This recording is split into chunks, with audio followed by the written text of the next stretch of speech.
Halo semuanya, perkenalkan kami dari Kimia 1 dari kelompok 2. Nama saya Genesis. Nama saya Jasmine. Nama saya Clark. Nama saya Berlian.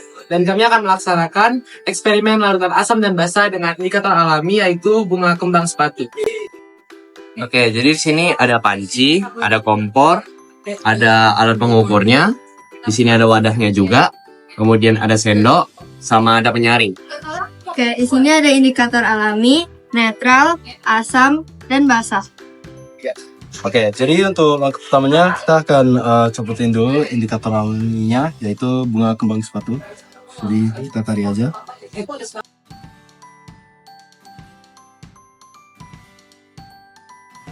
Step selanjutnya kita akan sedikit menghancur-hancurkan bunga dari bunga kembang sepatu ini yang akan menjadi indikator alami. Dan untuk step selanjutnya kita akan merebus air bersama dengan tumbuhan yang sudah dihancur-hancurin.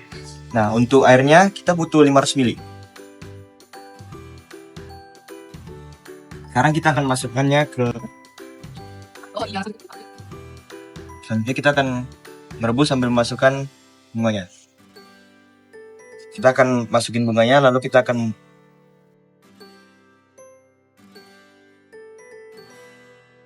Bunganya akan direbus hingga larutan akan berubah menjadi warna merah tua. Setelah direbus hingga kita mendapatkan warna yang kita inginkan sesuai dengan indikator alami yaitu merah tua, kita harus menyaringnya ke wadah lain agar kita bisa menggunakannya untuk dites dengan larutan asam dan basa yang lain.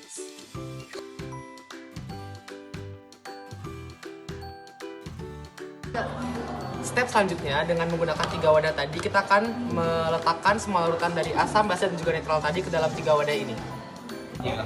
Selanjutnya kita akan menuangkan larutan asam yaitu cuka dituangkan ke dalam gelas beker dengan ukuran volume 100 ml.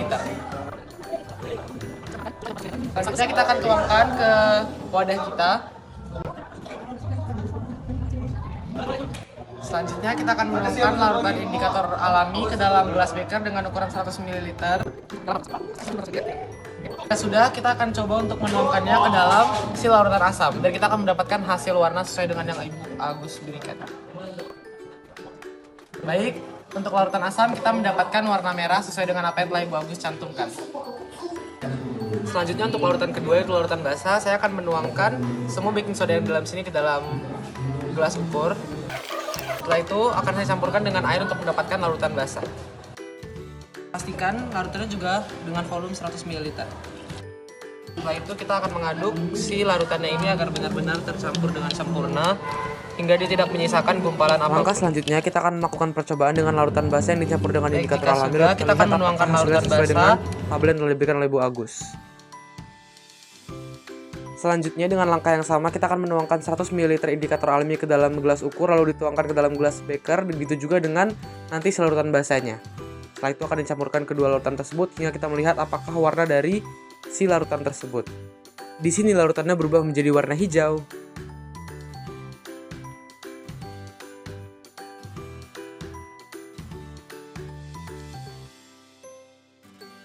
Selanjutnya kami menerapkan langkah yang sama ke dalam larutan ketiga yaitu larutan netral, di mana larutan ini adalah campuran antara garam dan juga air yang dilarutkan menjadi suatu larutan. Selanjutnya kita akan menuangkan 100 ml larutan indikator alami ke dalam gelas ukur. Setelah itu kami akan campurkan ke dalam wadah yang berisi larutan netral tersebut. Kami mendapatkan warna merah tua yang berarti sama dengan tabel pacuan yang telah diberikan oleh Bu Agus karena biasanya netral itu sama dengan indikator alami warnanya. Sekarang kita akan beralih ke tabel hasil pengamatan. Tabel hasil pengamatan ini terdiri dari beberapa bagian, yaitu jenis senyawa, nama senyawa, warna asli, perubahan warna setelah dicampur, dan hasil yang diperoleh. Yang pertama kita akan menjelaskan tentang indikator alaminya. Indikator alami yang kami pilih sini adalah bunga sepatu dengan warna asli merah tua. Nah, untuk sampel pertama kami yaitu berupa larutan asam. Asam yang kami pilih di sini adalah cuka dengan warna asli bening. Ketika kami sudah campurkan dengan indikator alami, ia berubah warna menjadi warna merah. Ini sesuai dengan tabel pengamatan yang diberikan oleh Ibu Agus. Yang selanjutnya kita mempunyai sampel kedua kita, yaitu larutan basa. Larutan basa yang kami pilih adalah kami mencampurkan air dan baking soda. Warna aslinya bening. Tapi ketika kami sudah mencampurkan dengan indikator alami, berubah warna menjadi hijau. Ini tidak sesuai dengan tabel yang diberikan Ibu Agus. Seharusnya itu berubah menjadi warna kuning. Nah, yang terakhir untuk sampel ketiga yaitu larutan netral. Kami pilih campuran air dan garam dengan warna asli bening. Setelah dicampurkan dengan indikator alami, berubah warna menjadi merah tua. Ini sesuai dengan tabel pengamatan yang diberikan Ibu Agus.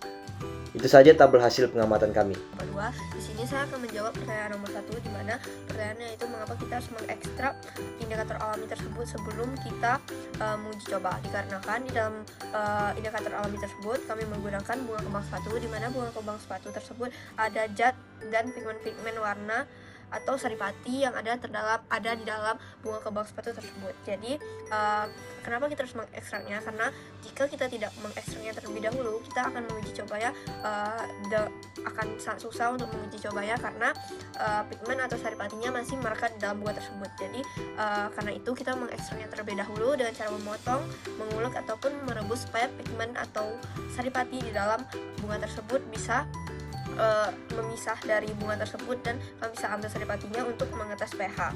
Dan ini juga bukan teori karena banyak penelitian yang udah buktiin kalau kita ambil studi kasus antosianis, yaitu zat warna yang ada di bunga kembang sepatu atau indikator alami secara murni diekstrak, dia ganti warna jauh lebih jelas dan sensitif dibanding pakai bunga kembang sepatu yang habis dicopot dari pohonnya. Jadi jika kita mengekstrak bunga tersebut, maka kita bisa lebih jelas untuk mengukur pH di dalam indikator alami tersebut. Dan ekstrak biasanya pakai pelarut kayak alkohol untuk menarik pigmen atau saripati yang ada di dalam bunga tersebut. Jadi kita bisa mengetes indikator lebih kuat buat ngetes pH larutan dari indikator tersebut dengan cara mengekstraknya terlebih dahulu. Sekian, terima kasih. Baik, selanjutnya saya akan menjelaskan terkait perbedaan antara larutan sampel asam, basa, dan juga netral. Jadi yang pertama larutan asam ataupun cuka. Indikator cuka yang awalnya yang merupakan warna bening berubah menjadi warna merah dikarenakan adanya campuran dari indikator bunga sepatu yang merupakan merah tua. Ini terjadi karena sifat asam dari cuka menurunkan pH larutan dan juga pigmen antosianin pada bunga sepatu akan berada dalam titik stabil pada pH asam sehingga menghasilkan warna merah tersebut. Yang kedua larutan basa ataupun air plus baking soda. Jadi indikator air plus baking soda yang awalnya merupakan warna bening berubah menjadi warna hijau padahal seharusnya menjadi warna kuning pada tabel acuan dari Bu Agus. Perubahan yang tidak sesuai ini merupakan kemungkinan besarnya setelah kami diskusikan adalah karena adanya konsentrasi air yang terlalu besar dibandingkan dari baking soda tersebut sehingga menciptakan suatu larutan basa yang tidak terlalu besar konsentrasinya. Hal itu membuat larutan tidak cukup basa untuk mencapai rentang pH di mana yang awalnya warna merupakan kuning menjadi warna hijau. Yang ketiga adalah larutan netral ataupun air ditambahkan dengan garam. Indikator air ditambahkan garam yang awalnya bening berubah menjadi warna merah tua dikarenakan ditunjukkan bahwa larutan netral itu tidak menyebabkan perubahan signifikan pada pH indikator sehingga pigmen antosianin pada bunga sepatu tetap stabil dalam kondisi pH netral sehingga warnanya tidak berubah atau kembali ke warna hasilnya yaitu merah tua tersebut. Jadi dapat disimpulkan bahwa larutan asam berubah menjadi warna merah dikarenakan pH asam dari cuka tersebut yang naik dan juga pigmen antosianin pada bunga sepatu. Yang kedua larutan basa di mana terjadi bukan warna kuning melainkan warna hijau dikarenakan terlalu banyak konsentrasi air. Yang ketiga larutan netral tetap berubah menjadi tetap tidak berubah ataupun tetap menjadi warna merah tua dikarenakan pigmen antosianin itu merupakan stabil dan juga pH-nya itu juga stabil menghasilkan larutan netral itu tetap kembali kepada warna indikator alami tersebut. Jadi dari hasil percobaan kami dapat kita tarik beberapa kesimpulan. Yang pertama, perubahan warna pada larutan asam saat diberikan indikator alami itu sesuai dengan acuan yang diberikan. Maka dari situ indikator kami dapat menentukan jika suatu larutan bersifat asam. Terus selanjutnya, saat larutan basa diberikan indikator alami, perubahan warna yang terjadi tidak sesuai dengan hasil yang kita inginkan. Walaupun perubahan warnanya tidak sesuai dengan tabel acuan, larutan basa tetap berada di area dengan warna basa seperti di kertas lakmus. Hal ini mungkin terjadi karena kandungan zat basa kami terlalu kecil dan mungkin juga kandungan airnya terlalu besar sehingga tidak terjadi perubahan warna yang kita inginkan. Untuk larutan netral, saat diberikan indikator alami tidak terjadi perubahan warna sama sekali sesuai dengan tabel acuan. Maka dari situ indikator alami kita juga dapat menentukan jika suatu larutan bersifat netral. Untuk selanjutnya, indikator alami kita perlu diekstrak karena pigmen sensitif pH sering tertangkap dalam struktur sel tumbuhan. Proses ekstraksi membantu melepaskan pigmen tersebut agar dapat bereaksi efektif dengan larutan uji. Tanpa ekstraksi, pigmen mungkin tidak cukup terkonsentrasi atau jelas dalam menunjukkan perubahan warna. Penelitian ini juga menunjukkan bahwa ekstrak murni memberikan hasil yang lebih tajam, stabil, dan akurat dalam pengujian pH. Untuk yang terakhir, indikator alami dapat digunakan untuk menguji larutan asam dan basa karena mengandung pigmen yang peka terhadap perubahan pH. Pigmen tersebut akan berubah warna sesuai tingkat keasaman atau kebasahan larutan. Perubahan warna inilah yang menjadi dasar dalam identifikasi sifat asam atau basa secara sederhana. Selanjutnya saya akan jelaskan apa yang menjadi kendala kami dalam proses pembuatan indikator alami dan juga uji coba sampel. Yang pertama adalah indikator alami yakni bunga sepatu sangat sulit untuk dicari sehingga bunga yang kami dapatkan juga sangat terbatas sekali yang membuat warna yang diekstrak tidak semerah tua yang diharapkan namun tetap cukup berwarna merah tua sehingga tetap sesuai dengan tabel acuan yang dibuat oleh Bu Agus. Yang kedua, kami sempat tertukar antara dua wadah yaitu basa dan juga netral saat uji coba sampel tetapi sudah divideokan, tetapi sebagai solusi kami akan melakukan voice over oleh editor. Selanjutnya, sebenarnya tidak banyak kendala yang kami dapatkan, oleh karena itu dapat kami simpulkan bahwa percobaan kami berhasil karena dua kendala ini tidak sama sekali menghalangi kami dalam mencari tahu apakah larutan yang kami jadikan bahan merupakan larutan asam ataupun larutan basa ataupun larutan netral.